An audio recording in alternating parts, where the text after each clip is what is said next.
قیامت کے دن نہ تمہارے رشتے ناتے کام آئیں گے اور نہ اولاد. اس روز وہی تم میں فیصلہ کرے گا اور جو کچھ تم کرتے ہو اللہ اس کو دیکھتا ہے. مسلمانوں، تمہیں ابراہیم اور ان کے رفقا کی نیک سیرت کو اپنانا ضروری ہے. جب انہوں نے اپنی قوم کے لوگوں سے کہا کہ ہم تم سے اور ان بتوں سے جن کو تم اللہ کے سوا پوجتے ہو بے تعلق ہیں، ہم تمہارے معبودوں کے کبھی قائل نہیں ہو سکتے، اور جب تک تم ایک اللہ پر ایمان نہ لاؤ ہم میں تم میں ہمیشہ کھلم کھلا عداوت اور دشمنی رہے گی.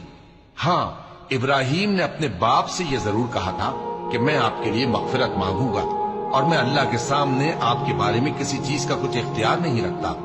اے ہمارے پروردگار، تجھی پر ہمارا بھروسہ ہے اور تیری ہی طرف ہم رجوع کرتے ہیں اور تیرے ہی حضور میں ہمیں لوٹ کر آنا ہے.